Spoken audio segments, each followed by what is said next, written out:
सत साहिब सतगुरुदेव की जय।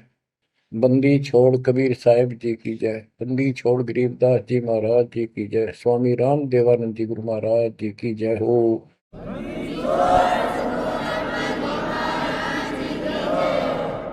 सर्व संतों की जय, सर्व भक्तों की जय, धर्मी पुरुषों की जय। श्री काशी धाम की जय, श्री सुडानी धाम की जय, श्री क्रोथा धाम की जय, श्री बरवाड़ा धाम की जय। सत साहिब ग्रीब नमो नमो सत पुरुष को नमस्कार गो की नहीं। सुर नर मुनि जन साधु संतों सर्वस दीन। सतगुरु साहिब संत सब दंडोतम प्रणाम। आगे पीछे मत हुए किनको कुर्बान। बच्चों, धन्य है आपके माता पिता जिससे जन्म हुआ। धन्य है आपके पिछले जन्मों की भक्ति और संयम। उसी के परिणाम स्वरूप आज आप परमात्मा की शरण में आए हो। लख वर्षूरा जूझ ही लख वर्षा लख वर्ती जहान में तो सतगुरु से मांगे। भावार्थ है कि आप इतने अच्छे धर्म कर्म वाले व्यक्ति रहे हो, लेकिन मोक्ष नहीं मिला। मोक्ष न मिलने का कारण परमात्मा पे अविश्वास रहा। जिस भी धर्म में जब जाति के अंदर हम जन्मे, हम उन्हीं क्रियाओं को उत्तम मानते रहे। परमात्मा के ज्ञान से प्रेरित होकर कुछ दिन भक्ति जरूर की, लेकिन एक से अनेक अधिक नहीं थे हम, फिर हम रह जाते थे। लेकिन ये परमात्मा हमारे पिता हैं कबीर साहब, हमारे सच्चे साक्षी हैं, हमारे एकमात्र हितैषी हैं इन काल के 21 ब्रह्मांड रूपी नरक में। बच्चों, आज कबीर साहब कहते हैं झूठे सुख को सुख कहे ये मान रहा मनमोद, ये सकल कभी ना काल का कुछ मुख में कुछ क्रोध। हम इस झूठे सुख को सुख मान रहे हैं। थोड़ा सा धन हो गया, कार कोठी होगी, बेटा बेटी होगी, और फिर सारा दिन बकवादों से अतिरिक्त कुछ नहीं सूझता। धन जोड़ लो, हेरा फेरी कर लो, और अधिक पैसा हो जाता है, राजनीति में आ जाओ, यानी मई माँ की भूख बनी रहती है। और ये हमारे जन्म मरण का मुख्य कारण है। जैसे आप धर्मदास जी के प्रसंग में सुन रहे हो, कितनी तड़प थी, कितना धन था, लेकिन कुछ भी बन ले, राजा बन ले, महाराजा बन ले, सेठ बन ले, और चाहे गरीब निर्धन बन। अब निर्धन को तो वैसी संतुष्टि नहीं, वो चाहता धन चाहिए। धन है तो सुख है। जिसका संतान नहीं है वो चाहता संतान है तो सुख है। कोई चाहता है भी सेठ धनवाला सोचता है कि मुझे कोई सुख नहीं। सुख तो इन राज्य महाराजों को होता है। राज्य महाराजों को सपने में भी सुख नहीं होता। बच्चों, यह बात जिस दिन आपके हृदय में बैठ जाएगी कि ये सुख है ही नहीं, रात को भी नींद नहीं आती इन राजाओं को, नेताओं को। लेकिन कुछ दिन कमांड चलती है इनकी, इसी में फूले रहते हैं। फिर ये भी सोचते हैं कि स्वर्ग में सुख होगा। स्वर्ग के राजा इंद्र, वो भी महादुखी, 24 घंटे टेंशन रहती है कोई तप करके और तेरे इस राज ने छीन ना ले। स्वर्ग का राजा नीचे यज्ञ करके या तप करके बनता है, और उसमें एक शर्त होती है कि तेरे शासन के दौरान, तेरे शासन काल में यदि कोई पृथ्वी पे ऐसा तप कर लेगा जो खंड ना हो, कुछ समय निर्धारित है, और 100 अश्वमेध यज्ञ निर्बाध कर गया, तो तेरी पदवी को छीन लिया जाएगा, उसको ये पद दिया जाएगा। तो बच्चों, उस राज को बनाए रखने के लिए इंद्र कति हद भी पार कर देता है, अति कर देता है, इज्जत बेइज्जती का सवाल भी नहीं रहता। एक प्रसंग आता है, मार्कंडे गोसाई तपस्या कर रहे थे बंगाल की खाड़ी में। इंद्र को पता चला कि एक साधक मार्कंडे बहुत जबरदस्त तप कर रहा है और कुछ दिनों में उसका तप संपूर्ण होने वाला है। और तेरी गद्दी जाएगी। उसने अपने देवता गुप्त रूप में गुप्तचर छोड़े होते हैं। इंद्र ने अपनी पत्नी भेजी उसका धर्म खंड करने के लिए। कति अंत हो जाता है आदमी जब अपनी पत्नी को परपुरुष के पास भेजता है, यहाँ कति गिरावट की अंत आ जाता है। इतना जलील होना पड़ता है इस राज्य को बनाए रखने के लिए, और वो भी हार जाती है। फिर इंद्र जाता है। ये लंबी कथा है, फिर कभी बताएंगे। मार्कंडे ऋषि इंद्र की पदवी को टारगेट करके तप नहीं कर रहा था। ये ऋषि क्या करते रहते हैं, ओम नाम का जाप करते हैं और तप, ये दोनों करते हैं। तप तो इन्होंने ब्रह्मा जी से लिया। ब्रह्मा जी कमल के फूल पर बैठे थे। जब वो होश में आए, कमल जल पे होता कमल का फूल, सब जगह जल ही जल था। आकाशवाणी हुई कि तप करो। यह आकाशवाणी उसने भगवान की मानी। 1000 वर्ष तप किया। फिर आकाशवाणी हुई सृष्टि रचो, यानी जीव उत्पत्ति करो। तो कहने का भाव ये है बच्चों, फिर बाद में इनको वेद मिले, ब्रह्मा ने वेद पढ़े। ये सारे ब्राह्मण ब्रह्मा की संतान है। इनका सबका गुरु ब्रह्मा जी है। ब्रह्मा जी ने इनको बताया ओम नाम का जाप वेद में लिखा है। बच्चों, ब्रह्मा जी ने वेदों को पढ़ा। उसमें यजुर्वेद अध्याय 40 मंत्र 15 में ओम नाम है। चारों वेदों में कहीं और दूसरा नाम नहीं, ना दोबारा ओम नाम का जिक्र है। तो इन्होंने ओम नाम तो वेदों से ले लिया और तब आकाशवाणी मान ली भगवान की ब्रह्मा जी ने। तो उसी ऋषियों ने उसी आधार पर साधना की। मार्कंडे भी वही डले ढो रहा था। उसको इतना जरूर पता था कि इंद्र का राज एक अन्य गानी ओम के जाप से ब्रह्मलोक प्राप्ति होती है। तो वो ओम नाम का जाप करता था, उधर से वो तप भी करता था। ओम नाम के जाप से ब्रह्म लोक प्राप्त होता है। गीता अध्याय 8 श्लोक 13 में गीता बोलने वाला प्रभु कहता है, ओम इति एक अक्षरम ब्रह्म विवहारन मां मनुसमरण ये पर्याति पदम देहम स याति परमाम गतिम। मुझ ब्रह्म का केवल एक ओम नाम है। जो इसका अंतिम सांस तक भक्ति करते हुए शरीर छोड़ के जाता है, वो ओम नाम से मिलने वाली परम गति यानी ब्रह्मलोक को प्राप्त होता है। ब्रह्मलोक प्राप्त होता है, ये कहाँ प्रमाण है? श्री देवी महापुराण 6 अध्याय में श्री देवी जी दुर्गा जी राजा हिमालय को बताती है। राजा हिमालय कहता है जी मुझे मोक्ष मार्ग बताओ। वो देवी का परम भगत था।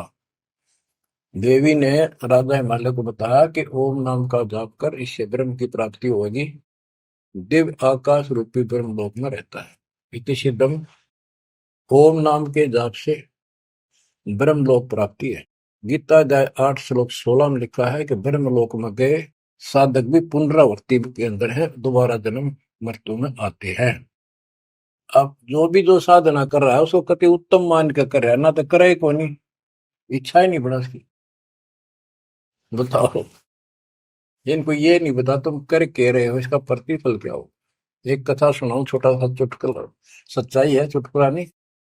उदाहरण, दास के पास एक बहन अपनी दूसरी बहन को लेके आई। उसका पति शराब पिया करता और रोज पीटे, झगड़ा रखे। तो जो लेके आई थी उसका पति भी इतना नालायक था। परमात्मा ने दया करी, वो सुधर गया और तगड़ी भक्ति करने लग गया, खूब सुधर गया, चर्चा होगी गांव में। तो वो बहन बोली जी मैं तो अपनी बहन को देख कर आई हूँ, इसके तो सारे सुख हो गए। मैं बेटी आपके भी होंगे, आपको ये हमारी मर्यादा का पालन करना पड़ेगा। वह बोली जी मैं ये व्रत ना छोड़ दूं, 16 शुक्रवार के व्रत करती हूँ। 16 शुक्रवार के व्रत करने हैं, वो तो 5-6 हुए हैं मेरे। मैं बोला हमारा नाम लेना बेटी, वो सब त्यागने पड़ेंगे। ये व्रत रखती किस उद्देश्य से है, कि लाभ होगा आपको, फिर पता लगा बताई थी किसी ने, अब तेरा पति शराब छोड़ देगा। मैं बोला पहले 16 शुक्रवार व्रत के प्रतिफल बताऊं के उसे, इसका लाभ क्या है। ये आन उपासना, ये डले ढोने वाले क्या बताते हैं कि एक बहन का पति परदेश में गया था और वो 2-3-4 साल तक आया नहीं। उसने किसी ज्योतिषियों से दिखाया, पतरे हाथ दिखाए, किसी ने बता दिया कि तेरा पति तुझे भूल चुका है, तेरी याद नहीं रही है, माता संतोषी के व्रत रख 16, तेरा पति वापस आ जाएगा। उसने व्रत रखने शुरू किए, शुक्रवार के 16वें दिन, 16वें व्रत वाले दिन वापस आ गया। ये है इसका फल। और मैं बोला तेरा पति रोज आवे रोज कूटे, गड्ढेगी तू इस बता के, फूकेगी इन व्रत, बुद्धि कान रखेगी तुम्हारी। तंते रखना नहीं चाहिए, 2-4 दिन ना हो तो बढ़िया, पिटाई देना हुआ है। कहने का भाव यह बच्चों, इन गुरुआ गांव बिगाड़े संतो गुरुआ गांव बिगाड़े, ऐसे कर्म जीव का लागिए ईव जड़े नहीं जाड़े। तो मार्कंडे ऋषि इंद्र से कहता है, इंद्र तू इंद्र की पदवी छोड़ दे, अगले जन्म में गधा बनेगा। इंद्र कहता जी फेर की फेर देखी जाएगी, तो मौज करने दो। बता, हमारी बुद्धि यहां तक सेट हो चुकी है। फेर के देख तेरे पास तो कुमार देखेगा, कड़म मारेगा, लठ 2.5 मिनट का धरेगा सामान कमर पे। मार्कंडे ऋषि उसको कहता तू मेरे वाली साधना कर ले, तुझे ब्रह्मलोक पहुंचा दूंगा। बच्चों, वो कहते हैं ना, बेड की लात गुडने तले तले, ये कहीं जा लो, इनका ये इतना ज्ञान है, इतनी इनकी अंतिम भक्ति है। अब प्रसंग चल रहा है धर्मदास जी का। ये जड़े धर्मदास जी ने खूब डो लिए थे, और जब आंख खुली, ओए होए होए, अब परमात्मा उनको छोड़कर चले गए। दोनों पति पत्नी देखते ही रह गए, आंखों में आंसू टपक रहे थे।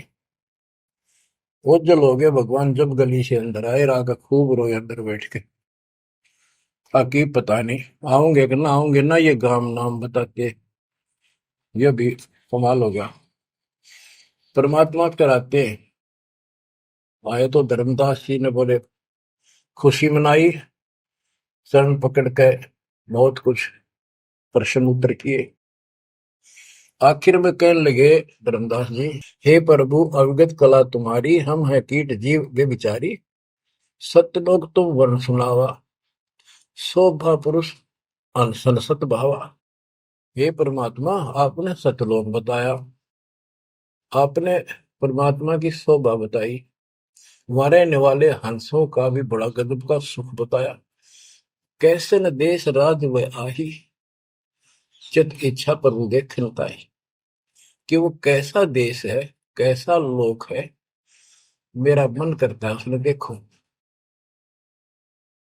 परमात्मा बोले धर्मदास ये निर्घनी काया, निर्घनी ये बेकार, इसमें डंगा भरा पड़ा, काम क्रोध लोभ विष्टा थूक ब्लड टट्टी पेशाब, इसमें कैसे दर्शन हो गए उस भगवान के। मैं जो बताता हूं तू ऐसे भक्ति शुरू कर दे, और जब शरीर छोड़ के जाएगा तो आपको परमात्मा के दर्शन हो जाएंगे। वहां सतलोक भी देखिए, वहां सारे अपने बहन भाइयों में खुशी करे ना। धर्मदास ये निर्गनिकाया, यह तन पुरुष दरस के में पाया, इस तन में भगवान कैसे दिखेगा। तन ठीक का जब पूरा हो भाई, सतलोक तो देखो जाए। जब ये तेरा शरीर का समय पूरा हो जाएगा जीवन, फिर इसको छोड़ के सतलोक देख लिए जाके। धर्मदास गए चरण हो रहा, हे प्रभु दर्शा मिटाहो मोरा, चरण टेक प्रभु विनय हो ही, पुरुष दर्श बिन कल नहीं मोही। दोनों चरण पकड़ के धर्मदास ने बोला, ये भगवान एक में दिखा दो, मेरी यह भगवान के दर्शन की प्यास मिटा दो, उसके दर्शन बिना मुझे एक पल भी चैन नहीं होगी। परमात्मा बोले भाई मैं ही हूँ प्रभु, सारी सृष्टि का मालिक मैं हूँ, मैं आपका गुरु हूँ। दीक्षा दी धर्मदास जी को मेरे, मैं आपका गुरु हूँ, मैं आपका भगवान हूँ, मैं सत्पुरुष हूँ, और मेरा ही नाम कबीर है। लेकिन उसके आवाज समझ में नहीं आई, और बार बार यही कहने लगा भगवान के दर्शन करा दे, भगवान के दर्शन करा दो। जब मेरी आत्मा मानने गई। बच्चों विचार करो, पहले हम किसी की भी भक्ति शुरू कर दी, राम की, कृष्ण की, शंकर भगवान की, विष्णु भगवान की, किसी की भी, और सब स्वर्ग बताया करते। कदे मैं एक अगला स्वर्ग दिखाओ हमने जब मानूंगा। पर जब ठीक ठिकाना आता है ये मन अड़ियल घोड़े की तरह अड़का खड़ा हो जाता है। इसलिए केवल बकवाद करवानी अच्छे राह पर लगते समय सौ बाधा पैदा करता है। ये मन अड़ रहा था। गुप्त भय प्रभु अविगत ताता, धर्मदास मुख आवन बाता। जब इतनी जिद करी परमात्मा अंतर ध्यान हो गया और धर्मदास वो खोले रह गया, ना हाँ करे ना बोले या के बनी क्या कहने लगा, मैं मतिहीन कुमती मोहि लागा, मोहि समकोल है जग में बागा, मैं मूर्ख प्रतीत न कीना, अस साहिब के मैं नहीं चीने। अब कौन विधि दर्शन पाऊं, दर्शन बिना मैं प्राण गवाऊं, चरणोदक बिन करुण अग्रासा, तदों शरीर कह धर्मदासा। अब क्या कहता है, मैं बड़ा निकम्मा, मैं दुष्ट आत्मा, मतिहीन, कितना मुंह ला लिया भगवान ने मेरे को, और देख मैं कितनी इज्जत कर गया, मेरे जैसा निर्भाग धरती पर नहीं। मैं मूर्ख, मैंने भगवान पर विश्वास नहीं किया, फिर रोआ बुरी तरह। इस मन की यह गंदी आदत है। अब कौन विधि दर्शन पाऊं, दर्शन बिना मैं प्राण गवाऊं, चरणों तक बिन करो न ग्रासा। जब लगूं के चरण धोकर नहीं पी लूंगा मैं, अन्न नहीं खाऊं, तदों शरीर कह धर्मदास, नहीं तो मरूंगा। दिवस सात लग अन्न न खावा, भजन अखंड नाम लो लावा। जो नाम दिया था उसमें डट कर भक्ति करता रहा, ना कुछ खाया ना पिया। सातवें दिन पर वो प्रगट दिखाए, धर्मदास पद गए उकलाए। सातवें दिन परमात्मा आए, धर्मदास ने पैर तरफते हुए पड़े पड़े ने पैर पकड़ लिए, दृढ़ श्वासा निपट अधीरा, पड़े चरणन में अक्षीण शरीरा। शरीर बहुत कमजोर हो गया था, धरती में पड़े पड़े न सरक के वाले के चरण पकड़ लिए। कर गए साहेब तही उठावा, शीश हाथ दे अंक मिला। परमात्मा ने उसके अपने हाथ का सहारा देकर उसको खड़ा किया और फिर अपने सीने से लगाया। धर्मदास चरणोदक लीना, चरण पखार आचमन कीना। धर्मदास ने फिर उठ के जल लाया, परमात्मा के चरण धो के पिए। परमात्मा बोले, हे धर्मदास, प्रसाद कुछ पाओ, कुछ खा लो, कर प्रसाद तो मुंह पे आओ, मेरे पास आओ फिर तो, और फिर मैं तुझे सारा ज्ञान बताऊंगा। तो धर्मदास ने जल्दी जल्दी कुछ खाया। उसका ये टेंशन थी कि चले ना जा। थोड़ा बहुत खाया, पानी पीकर पटदे से आगे बैठ गया। धर्मदास का शरनाई सुन प्रभु अगर अपार, 7 दिवस कहाँ रहे, कौन देश पगडार। तो परमात्मा से पूछने लगा, है भगवान आप कहाँ रहे, कैसे कैसे रहे, कहाँ गए। फिर उसी बात पर आकर गया, हे प्रभु चिंता गण करो मोरा, पुरुष दर्श देव करो ने हो रहा। हे प्रभु चिंता गण गौ मोरा, पुरुष दर्श दिखाओ करूं ने हो रहा। मैं हाथ जोड़ूं, आपके नहोरे निकालूं, मुझे भगवान के दर्शन दिखा दे।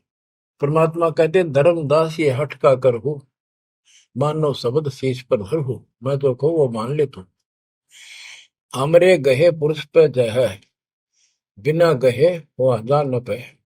अब मेरे नाम को तो ठीक से जप, मैं मिल गया, गुरु के बिना उस भगवान की प्राप्ति नहीं हो सकती। हमसो पुरुष ऐसा आही, जल तरंग जल अंतर नाही। कि भगवान मेरे में इतना अंतर समझ ले, इतना भी अंतर नहीं है। जैसे समुद्र से लहरें उठती है, लहर और जल अलग नहीं होता।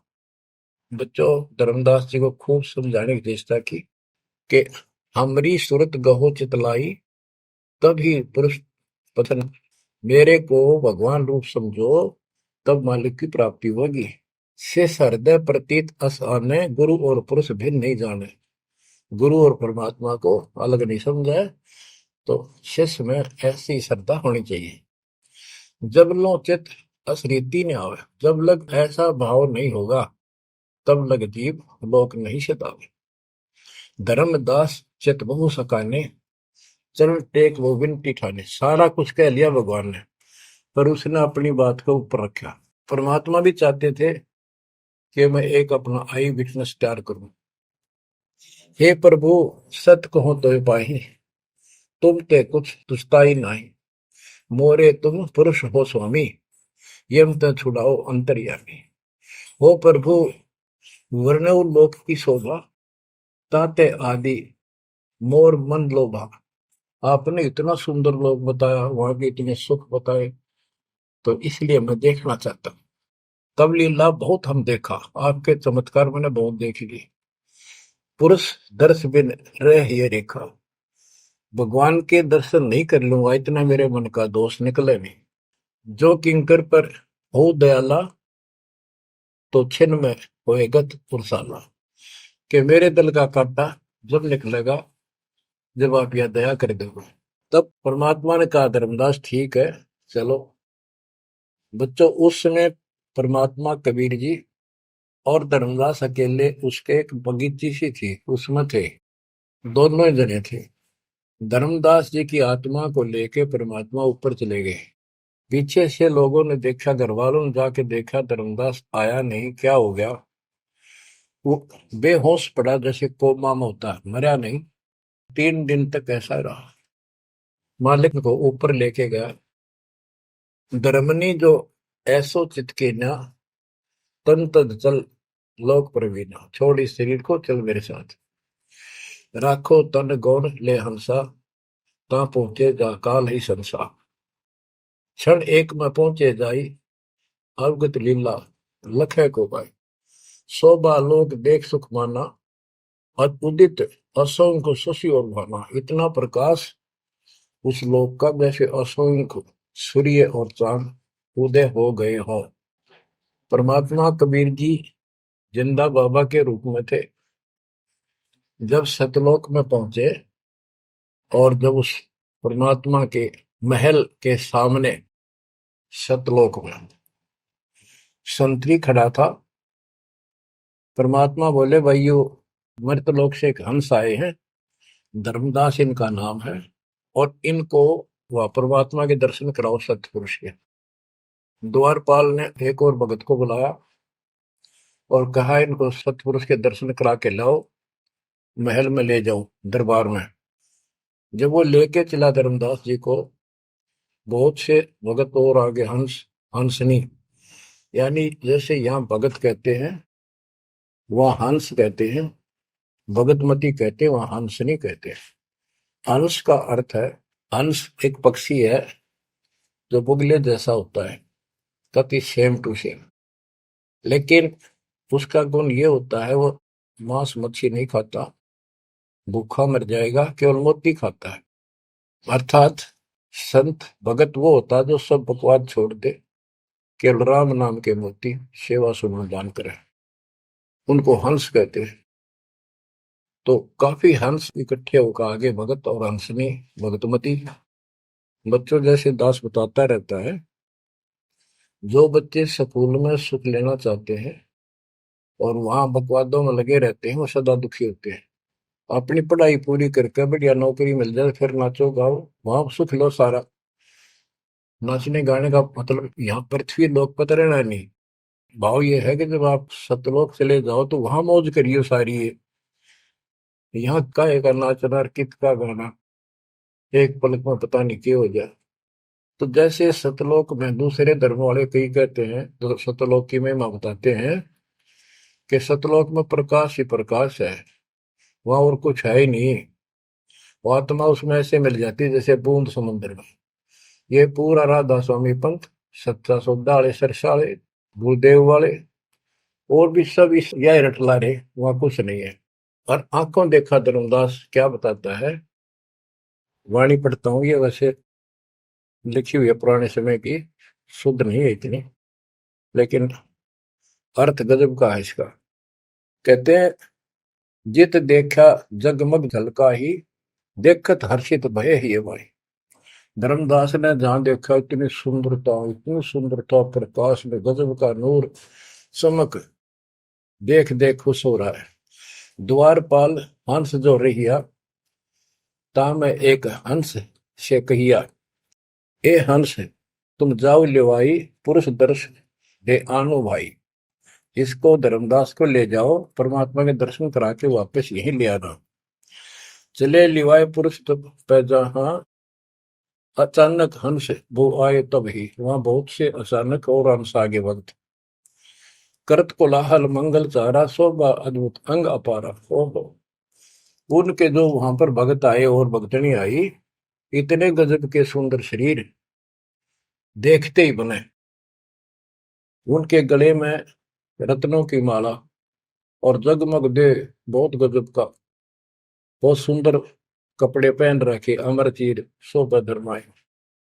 अनसन भाल शोभा के वर्णों, धर्मदास कहता है कि उन हंसों के माथे की शोभा क्या बताऊं, बहुत गजब की। रवि करतारों में षोडश चंद्र भाल छिवि लहू, यानी 16 चंद्रमा का प्रकाश हो उनके माथे की, इतनी चमक थी, इतना नूर था। हंस कांति प्रतिरोम प्रकाशा, हीरा मणि उदित रोमासा।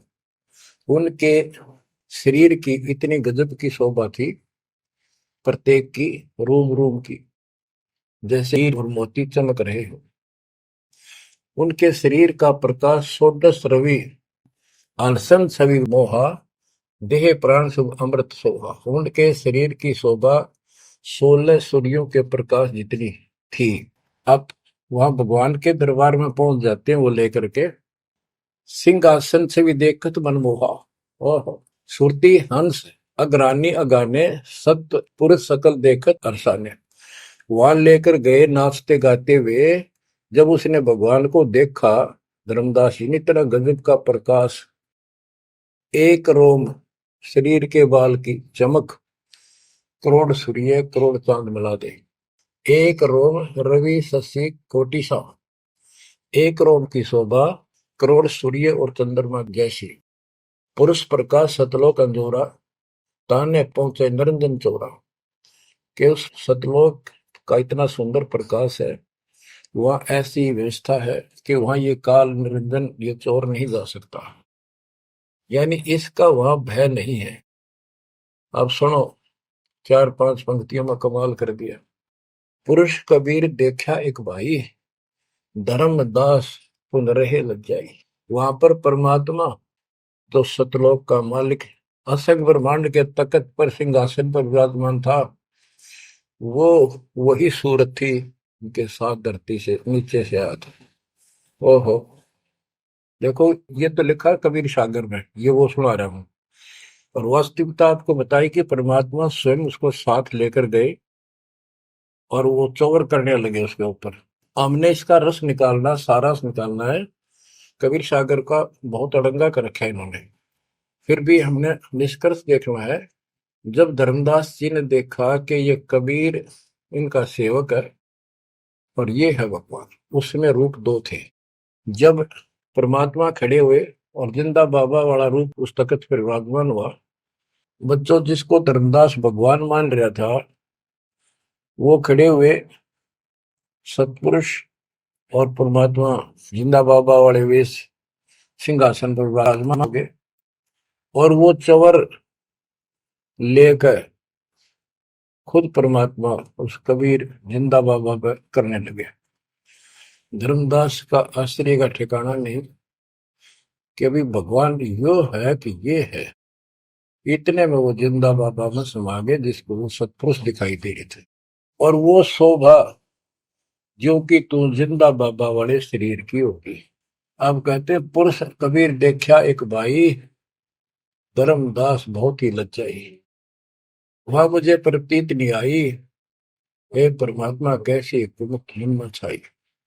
धर्मदास कहता हुआ मुझे विश्वास नहीं हुआ, ये महाराज कह रहे थे भगवान मैं परमात्मा हूँ, मैं सारी सृष्टि का रचने वाला हूँ, मेरा नाम कबीर है, असंग ब्रह्मांड का स्वामी हूँ। अब धर्मदास जी कहते हैं भगवान कबीर पुरुष एक यहाँ छिपाए, सत्य पुरुष जगदास कहा है। धाये चरण गौ अति सकुचाई, हे प्रभु हम परिचय तब पाई। हे परमात्मा अब आपको मैंने पहचान लिया, यह शोभा कस वहां छिपाओ और कस ने जग में प्रगट दिखावा। आपने ये शोभा वहां क्यों छुपा रखी है, वहां क्यों नहीं दिखाते, इसलिए लाखों ये अपनी असलियत को, आपके वास्तविक शरीर की शोभा को परमात्मा बोले धर्मनी जो वही छवि जग जाऊं तो ही है विकल निरंजन राव। यदि मैं इस शोभा युक्त नीचे जाऊं तो काल निरंजन पागल हो जाए।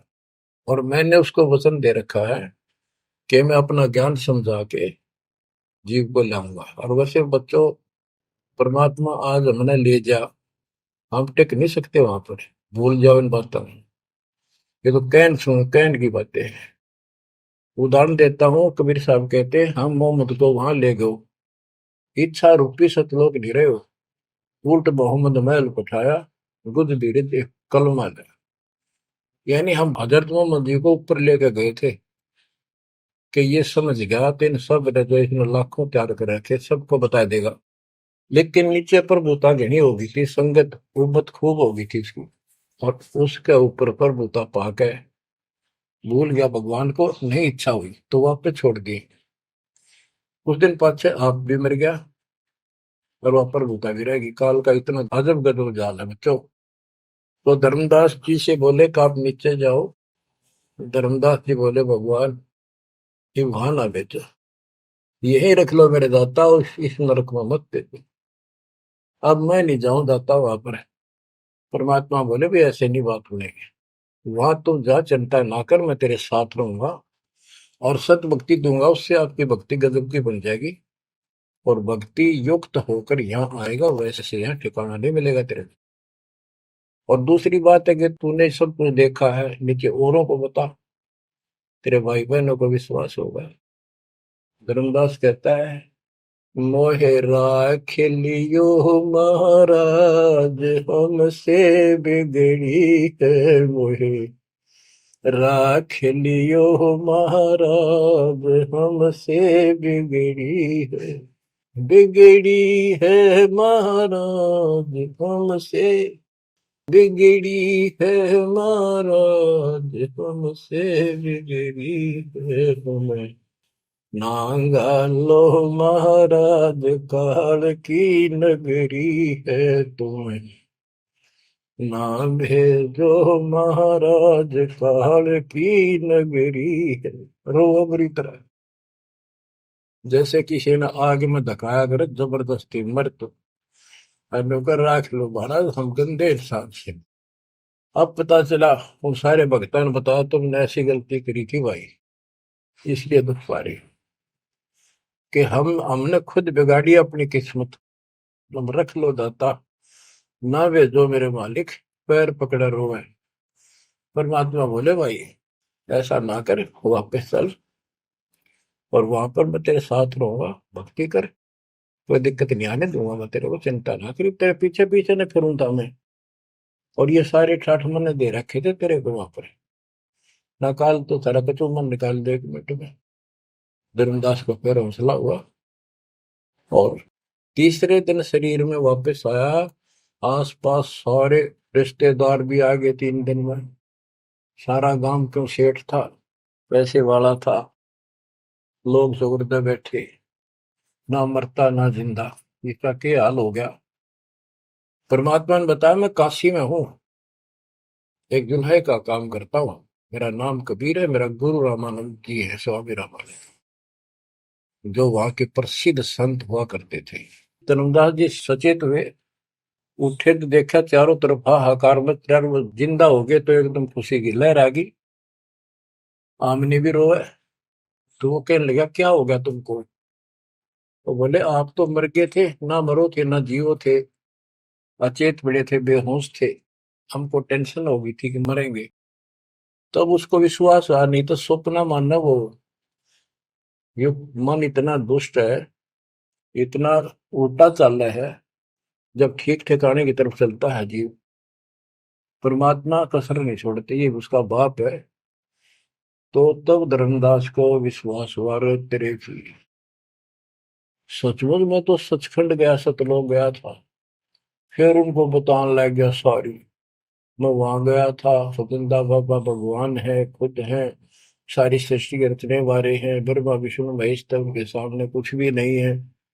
वो रिश्तेदार आए थे तो चले गए, पागल हो गया, भांडन दे, जिंदा हो गया शुक्र है। लेकिन जिसका लागे वो तंग है, धर्मदास काशी पहुंचे और देखे दुल्हे के रूप में बैठे वह सूरत ज्यों की त्यों चरणों में पड़ गए। आसपास के कॉलोनी के लोग आगे बुलाए, बताओ पूछे कौन है ये? धर्म सेठ है, ऐसे ऐसे काशी का प्रसिद्ध सेठ है, नवा का, बांधवगढ़ का। और सब नौके देख किसी पागल हो रहे लोग इस नीरू के पुत्र को भगवान मानते हैं, इनकी अकल पर पत्थर पड़ी। यानी जुलाहे भी ये बात बोले, जो देखा वो यही कहे। धर्मदास जी ने चरण पकड़ कर छोड़े नहीं, परमात्मा गलती बहुत होगी, हे दयालु माफ करो। जब परमेश्वर ने उसको कहा, बच्चा तेरा दोष नहीं, इस काल ने सबकी बुद्धि फेर रखी, और जो भी ये सारा संसार आपको दिखाई देता है ये कुछ भी नहीं है। एक सेकंड में मृत्यु हो जाती है इंसान की, और फिर कुत्ते गधे बनाकर छोड़ देता है। इसने तो सच्ची भक्ति करने नहीं देनी, या सच्ची भक्ति या जैसी भी आस्था मैं ही जीवों की बनाए रखे हुए हूँ। उस टाइम तो धर्मदास जी सारी मान्य था, कोई बात ही नहीं रही। अब परमात्मा बोले, धर्मदास आप अपने घर जाओ, और बच्चा मैं वही आऊंगा तुम्हारे पास। धर्मदास बोला, जी आइयो, मेरा बेटे ने भी समझाइयो, और आमनी ने भी सतनाम दियो, बेटा भाई मैं आऊंगा पक्का। धर्मदास से ले गए परमात्मा वहां, आमनी को नाम दिया। और धर्मदास जी बोले, जी मेरा एक पुत्र है नारायण दास, उसको भी समझाओ। धर्मदास जी ने नारायण दास बुलाया कि आजा भाई, गुरु जी आई, भगवान आ रहे हैं। बैठ गया। परमात्मा ने जो ज्ञान सुनाया उठ के चल पड़ा। फिर बुलाए तभी नहीं आया। अगली बार भगवान ने खूब कह लिया, बुला लिया भाई, तेरे बेटे ने नाम दे दूंगा। धर्मदास गया, बेटा आजा, नारायण दास कल्याण हो जाएगा। काल के जाल में फंस गई। वो कहता, पिताजी आपकी मति मारेगी, इस जुलाए ने आपको बुद्धि भ्रष्ट कर दिया। देवताओं को छोटा बताता है ये देवताओं की निंदा करता है, मैं न इसके दर्शन भी करूं। धर्मदास ने खूब कह लिया, पर लड़का मानना नहीं। धर्मदास जी रोने लग गया महाराज के चरणों में। दाता एक का पुत्र मेरा हरिकाल के मुंह में जागा, दया करो दाता, इसको शरण में ले लो दाता। हे भगवान मैं बहुत दुखी हूँ। परमात्मा बोले, बेटा मैं समझाऊं तू समझावे, और इसकी माँ समझावे, कि तुम्हारे से ज्यादा इसका हमदर्द कौन हो सकता है। जब ये आपकी नहीं मानता तो भाई इसको छोड़ दो। ये महाराज इन्हों के छेड़ा जाता है, ये महाराज समझाओ इसने। परमात्मा बोले, भाई यो काल का दूत भेज रखा तेरे घर पे, तेरे कति चौगर ते तो बांध रखा तू, या बात मान ले मेरी। अब काल का दूत का धर्मदास का दुख हुआ इस बात का। आए एक लौते पुत्र ने भगोरू जी काल का दूत क्यों बता रहे हैं। परमात्मा बोले कि तेरा बेटा कहां पर है, उसको एक बार ले आया यहाँ पर। धर्मदास बोले, बेटा चल तो कुछ ना सुनिए, बैठ जाओ बस। वो आ गया। परमात्मा ने उसकी तरफ ऐसे आशीर्वाद वाला हाथ किया, और धर्मदास से बोला, देख ये है तेरी बॉडी के अंदर, इस शरीर के अंदर यू काल बैठा। उसका शकल देखी उसने छोरे के अंदर से, वो वास्तविकता थी उस काल के दूत की। ओछा माता, लंबे दूत, विकराल शरीर। परमात्मा बोले, यू बैठा इसके अंदर, यू काल का दूत है, ये कभी भी नाम नहीं लेगा, ना तेरे साथ चलेगा। जब धर्मदास बोला, नारायण दास है, जा बेटा जा, जा कर ले काम, कर ले काम। चरणों में पड़ गया, भगवान मेरा तो बीज नष्ट हो गया, हे भगवान मेरा तो वंश ऊपर चलेगा, बताइए काल पैदा कर हो गया मेरा तो। परमात्मा बोले, वंश ने के चाटेगा, तू पीछा छुटवा ले यहाँ से बेटा, क्या करेगा इस वंश का। ये तो काल खाई खुराक का, पहल पोशाक का, यम का बकरा पड़ता है। लेकिन हमारे तो रंग चढ़ रहा है, लोग के कहेंगे, फलाना के कहेगा, संतान ना हुई तो संपत्ति ने कौन लगा, कई बीमारी बाढ़ रखी है, कई रोग ला रखे है काल। परमात्मा बोले, ठीक है, तेरे को मैं अपना बच्चा, अपना हंस भेजूंगा, और आज से 1 साल के बाद तेरे घर में पुत्र उत्पन्न होगा, उसका नाम चूड़ामणि रखना। उस समय बताते हैं धर्मदास की उम्र 80 साल की हो चुकी थी और आमनी देव भी वरदौलिये थे। ये धर्मदास के अब विश्वास हो गए, हे मालिक, हे परमात्मा, इस उम्र में कौन कैसे बच्चे होंगे हमारे, हम तो कति व्यर्थ हो चुके हैं। तब दाता ने कहा, देख उधर देख, तेरे आंगन में एक छोटा सा बच्चा ऊपर से आया, आंगन में हाथ पैर मारे नो, एक पत्ते के ऊपर लेट गया, आकर साथा आया पत्ता से, ये तेरे घर में 1 साल के बाद आ जाएगा। इतने बहुत अंतर्धान हो गया, कुछ विश्वास कुछ अविश्वास, परमात्मा की दया हुई, आमनी को गर्भ रहा, 9वें महीने 10वें महीने बच्चा हो गया, नाम चूड़ामणि रखा। पर तू कुल की चिंता करता था, तेरा 42 पीढ़ी तक तेरा वंश चलेगा, चिंता ना कर। जब उसका दिल लट्टा, बच्चों गजब की बात है, तो मैं धीरे धीरे इसको पूरी सुन ले हुए कथा को, आपके बहुत से अंधेरे हट जाएंगे। अब परमात्मा ने चूड़ामणि शाना हुआ, उसको दीक्षा दी, उसी को धर्मदास जी को भी गुरु पद दे दिया था। पर बोला तो किसी ने मंत्र ना दिया, सारा सार नाम तक दे दिया उसको, और कसम खवा दी कि ये नाम किसी को नहीं बताएगा। जब धर्मदास डिगमग देखे तो उसके लड़के को गुरु पद दे दिया चूड़ामणि को, केवल 5 नाम, ये 7 में से 5 बीच बीच के दिए, और बेटा इसी को तू आगे देता रहना, तेरे गुरु पद दे दिया। परमात्मा की कोशिश थी, ये मंत्र करते रहेंगे, इनको मनुष्य जीवन मिलते रहेंगे, भगवान की आस्था इनमें बनी रहेगी, कुछ लाभ होते रहेंगे, और इस बिचली पीढ़ी तक जाना था उनको। लेकिन धर्मदास को बता दिया था कि काल मेरे नाम से 12 पंथ चलाएगा, जो सारे गलत साधना करवाएगा, और तेरे वंशज, तेरे परिवार वाले 6ठी पीढ़ी में जाके ये असली नाम भी छोड़ देंगे। एक टकसारी पंथ होगा, उसकी साधना शुरू कर देंगे, जो एक आने की नहीं होगी। जो इब सारे धर्मदास वाले दामा खेड़ा वाली गद्दी में, वो टकसारी वाले की साधना चल रही है, वो 5 नाम भी गए। फिर धर्मदास रोने लग गया, हे मालिक, इनका उद्धार कैसे होगा। तो बोले, मैंने कुल दिया तेरा 42 वंश, तेरे उद्धार उसका होगा जो मैं भेजूंगा, एक संत भगत अपना दास, उससे तेरे पीढ़ी वाले नाम लेंगे या सारा संसार लेगा, सबकी मुक्ति हो जाएगी। बच्चों, परमात्मा की असीम रजा है, आप ये सत्यनारायण कथा सुन रहे हो और सुनते रहो, मुश्किल से ये अमर कथा मिली है सुनने को। मालिक आपको मोक्ष दे, सदा सुखी रखे। सत्साई।